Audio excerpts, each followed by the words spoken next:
Well, hi again. It's wonderful to have you here. My name is Donna Rustigian Mac, and I am the president of Inspiring Voice, or iVoice Communication.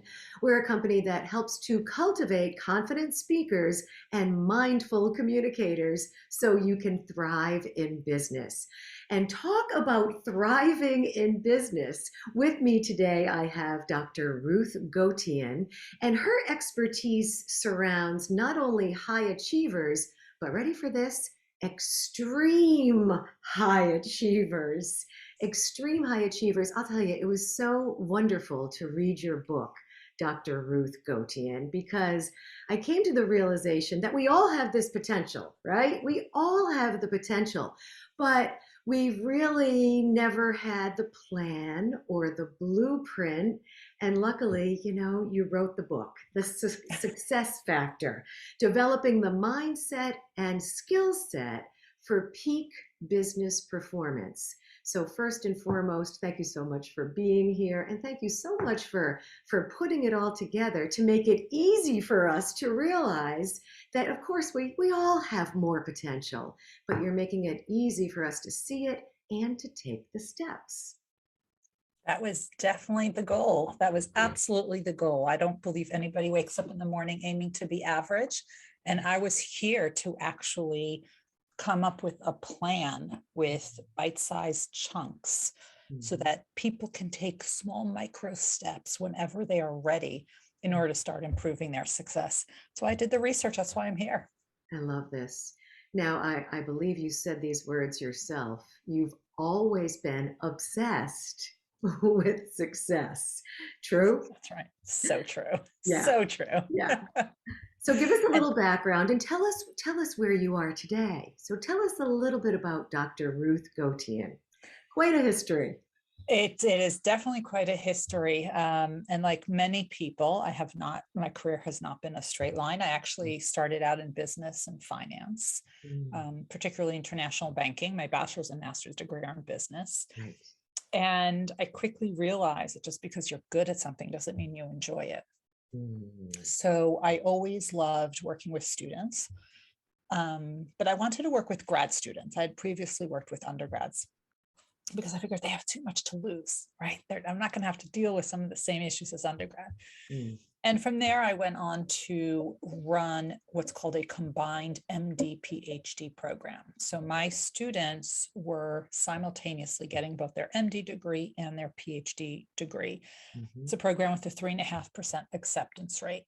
So these were really the best of the best. And that's when I started seeing what the best of the best really looks like.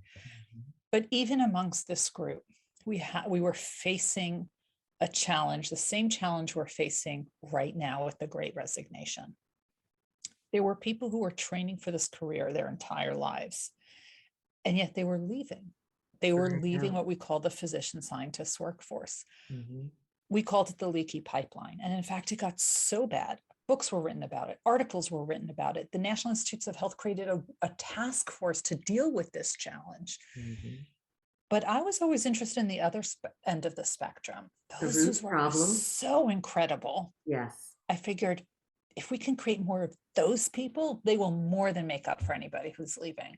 Mm-hmm. So at the age of 43, while working full-time and raising my family, I went back to school, completed my doctorate, and have been studying extreme high achiever. and have been studying extreme high achievers ever since, because I figured if I'm going to study success, I have to reach the highest level of success in order to truly understand it. So I have been immersed studying Nobel Prize winners and astronauts and Olympic champions and CEOs and senior political figures, people like that, because if I can understand how they've become successful, I can then reverse engineer the path, create a blueprint, and I'm an adult educator, so I can teach it. And here we are with the book, The Success Factor. Right, right.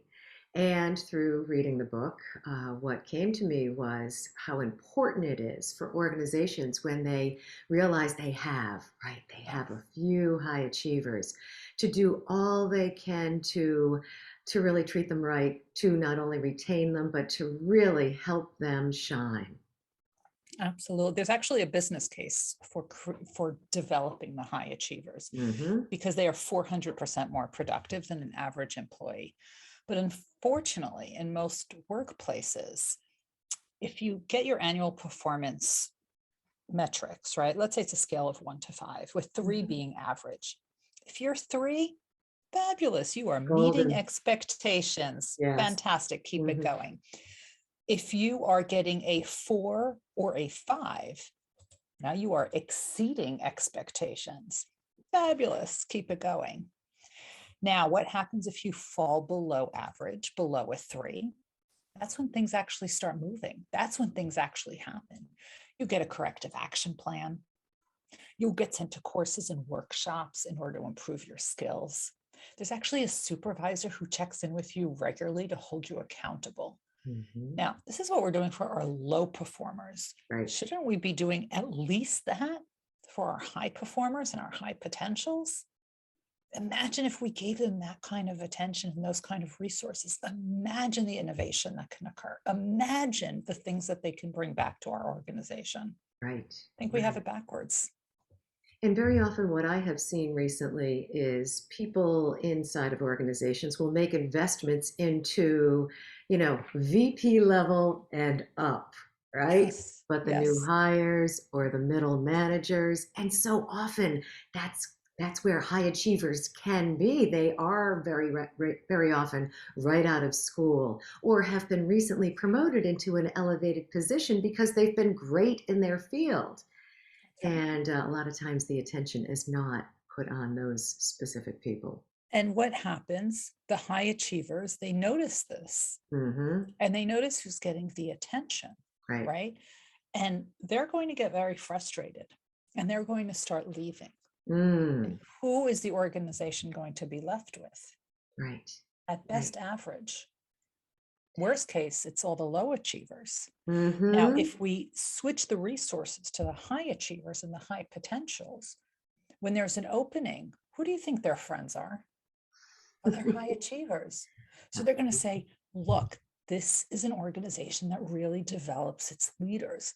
Look at all the things that I'm doing, that I'm getting to do. Look at how they have my back. Look at how they are helping and developing me. You want to be here. This is where you want to be. Those are their friends. They'll do the recruiting for you. Amazing the way that works. Absolutely. How can organizations really identify high achievers? I mean, obviously through performance, but there are some other major factors as well, aren't there? Like working autonomously. High achievers more times than not love working autonomously. Give them the ball, they'll run with it. That's right. And it's not about they don't like being micromanaged. Frankly, I don't know anybody who likes to be micromanaged, Mhm. but the high achievers really want to know what is the end goal. Right. Let me figure out how to get there, but let me also figure out if that's the right end goal. Mm-hmm. They will figure that out. They will start making connections that other people don't see yet. Mm-hmm. They think about things differently. They can work together with other people, but they also like to work in isolation. So Mm. keep your eye out for these people who are making these connections and thinking about things differently. And actually, from every quote unquote failure, they actually see it as a learning opportunity. What have I learned from this experience? Look at how they work under stress and under crisis. Are they worried about all the problems or just the ones that they can control? If you start looking for these factors, you will start to discern and really be able to pick out who your high achievers are, because high achievers look at problems very differently. They never question if they will overcome a challenge. They know that they will. So instead, they focus on how to overcome the challenge. What is the strategy I haven't considered yet? If Mm-hmm. you start to pay attention to those people, you'll see your high achievers come out. And I believe can't, right? The word can't is not in their vocabulary. That's correct. They replace that instead with not yet. That's right. That's right. So whenever they are faced with a challenge, what they look for is they think about the challenge of, I haven't convinced you yet. I Mm, haven't thought of the right strategy yet. mm, I share in my book. Now, my book has interviews with very high profile people, names a lot of people will recognize, yes.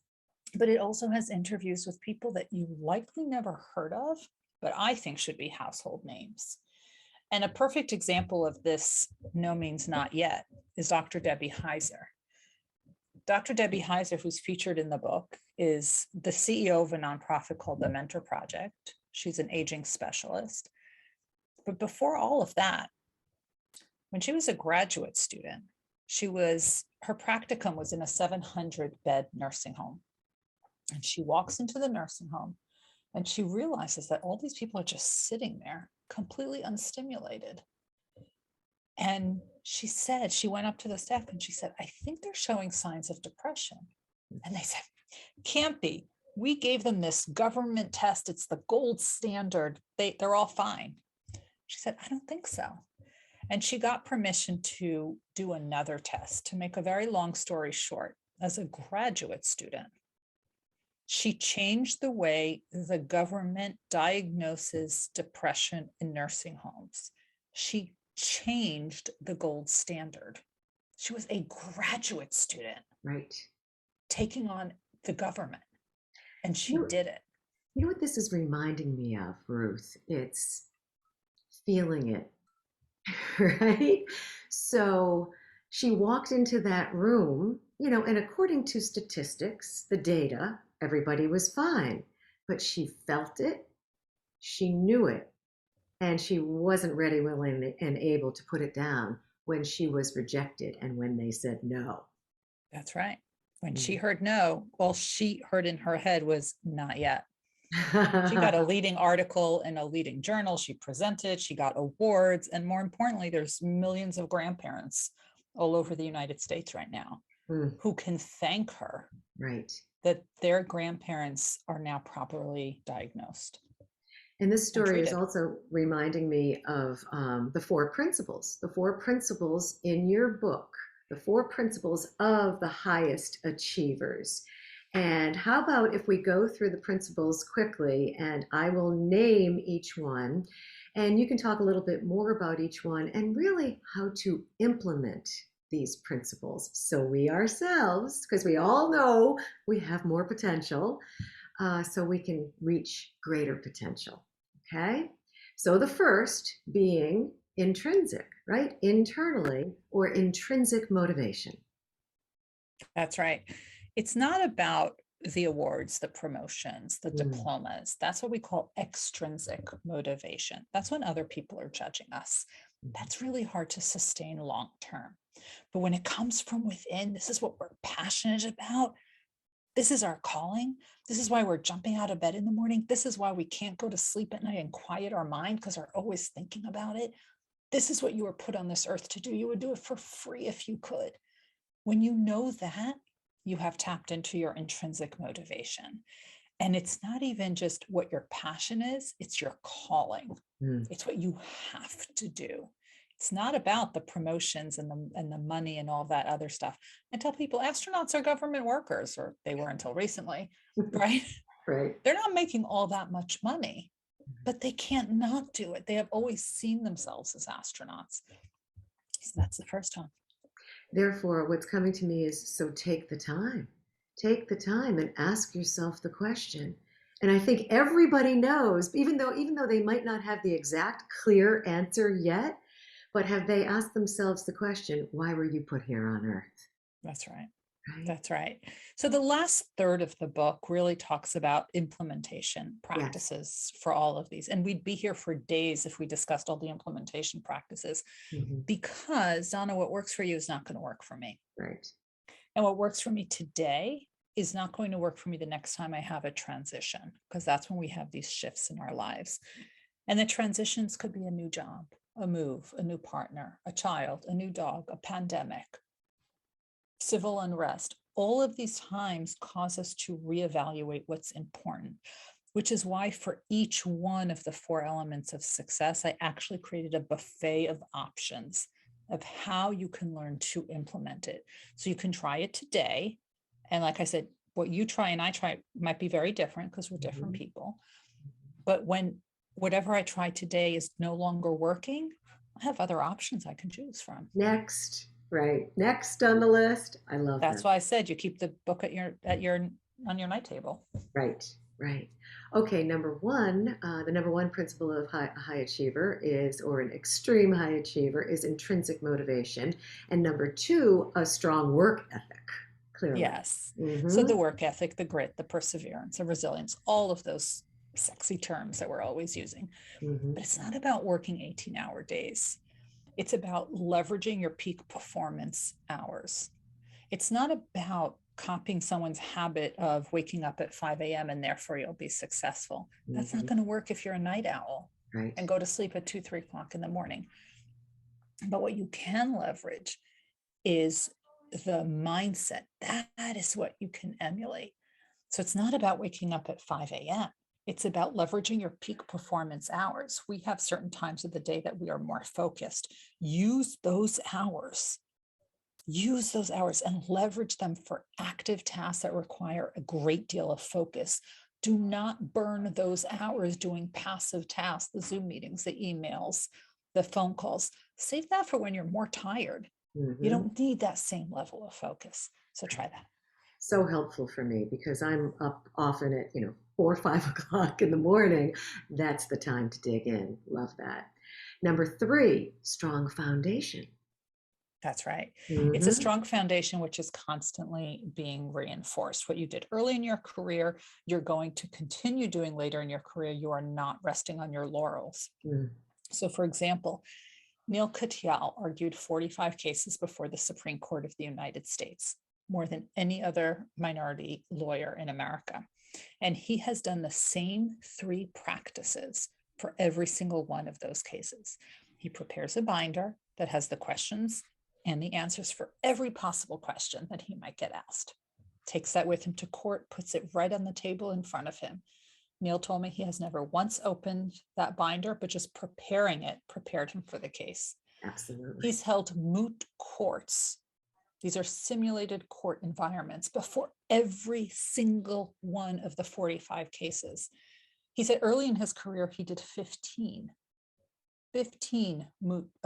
these moot courts. Now he does about 5 before each case, but he doesn't say I've done 45. I don't need to do them anymore. He still does them. And last but not least, if you're one of Neil Katyal's kids, your bedtime story is actually the opening arguments of the case, because he said that if a child can understand it, the court will understand it. He's done that for every single one of the 45 cases. Oh, I love to hear that, especially being an executive communication coach, right? Simplify it for the listener. Help them understand. Serve them as opposed to serving yourself. So beautiful. Thank you so much. And it sounds like, what he did with the other stuff was really making it part of who he is and how he operates. So when he got there to the specific time when he had to really be present, he was able to be present and he wasn't scrambling, to say the least. Yeah, that's right. Wonderful. Okay, extreme high achievers have intrinsic motivation, number 1. Number 2, a very strong work ethic. Number 3, that strong foundation that you continue to fortify. And number 4, they're lifelong learners, right? That's they're right. Always learning forever. They are, and they're learning through informal means. It's not about sitting in the classroom. And this is what actually really surprised me. Here I am talking to all these Nobel laureates and they're still learning. I said, but you got the Nobel Prize. What is there more to learn? Oh, apparently quite a bit. And they said that they actually learn in different ways. So you hear the billionaires, the Warren Buffett and Bill Gates and Mark Cuban, they like to read 3 to 8 hours a day. So you can certainly read books and articles like Cuban, Gates, and Buffett, but you can also do other things. You can listen to podcasts. Hopefully we're sharing good stuff here, and webinars, LinkedIn learning courses. I have thousands of people who watch my LinkedIn learning course because there's value that they get from it. And there's also ways that you can learn by talking to people. In fact, all of the extreme high achievers surrounded themselves with a team of mentors who believed in them more than they believed in themselves. And that is why you need all of these different things. Mm-hmm. They talked to numerous people. They surrounded themselves with the right people. And I'm also going to guess they were incredible listeners.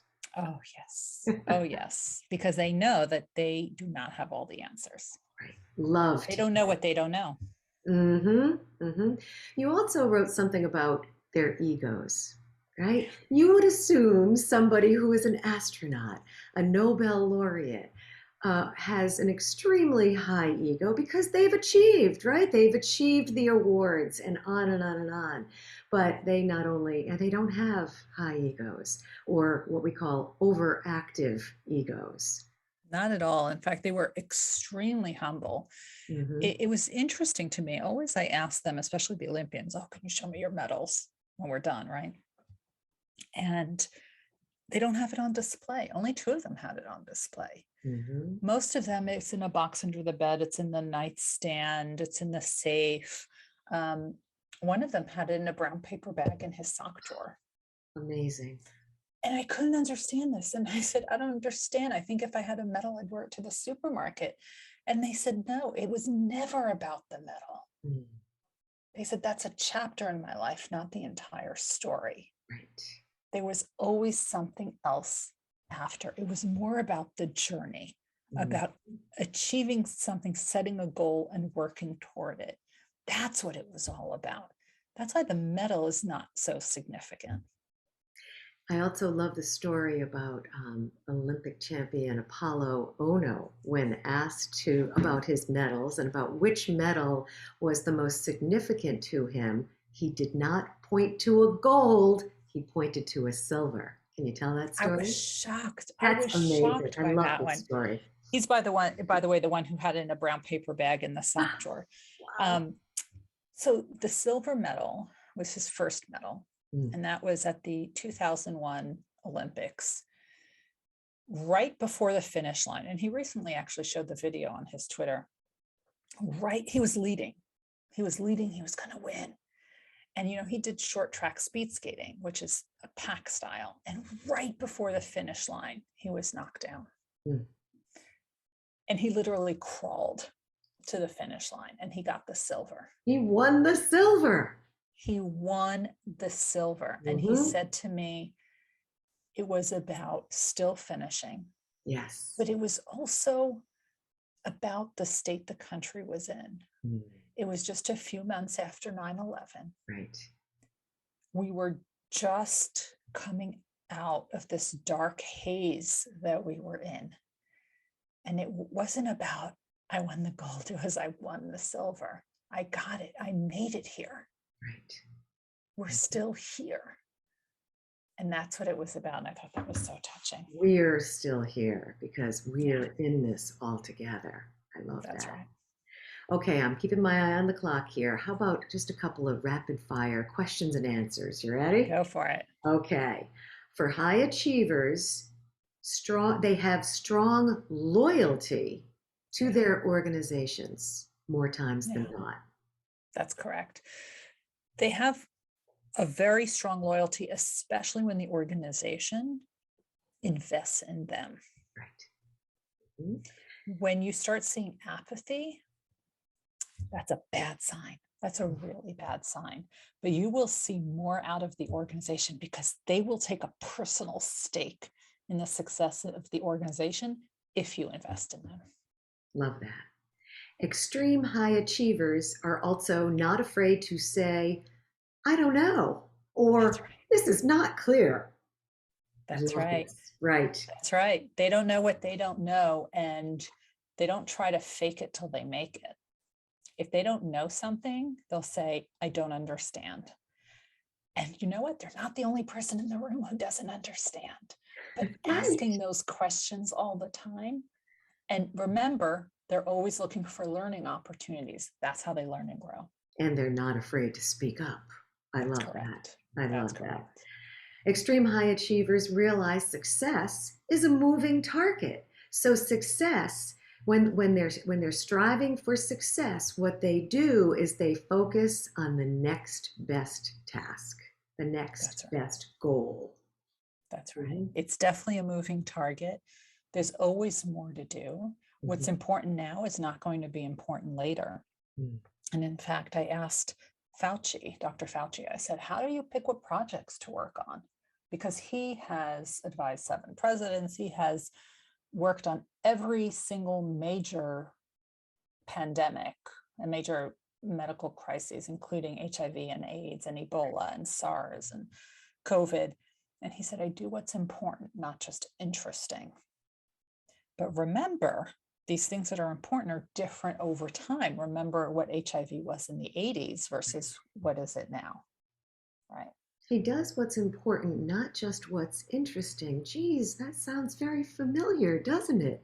That was some advice that perhaps you received a couple of decades ago. That's right. That was the same advice my mentor gave me. Mhm. And it's really because if it's interesting to you.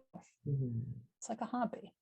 Right. But if it's important, it will have an impact bigger than you. There will be a ripple effect. And if you want to have an impact and leave this world better than you found it, you need to do what's important, not just interesting. And if you are a high achiever or on your way to becoming an extreme high achiever, do your best to find your tribe. Because when you are an extreme high achiever, AKA different, right? You're different than other people. It can be a lonely experience, can it? Very much so. And these are the people who understand exactly what it is that you are going through. They understand the ups, the downs, the challenges, the opportunities. They hear things that they will share. So it's very important to have those people and have those people around you.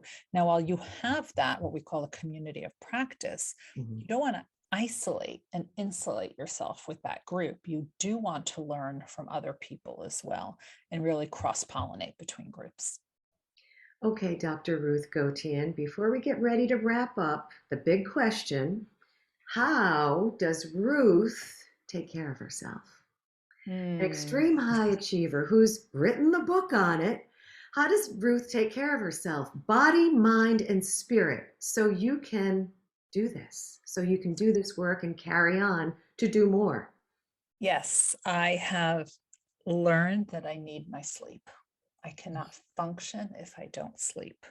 Mhm. So I need that sleep, which means I go to sleep early, but I also wake up very early. Mhm. And I am crystal clear that my peak performance hours are in the morning. And that's when I do my cognitive work.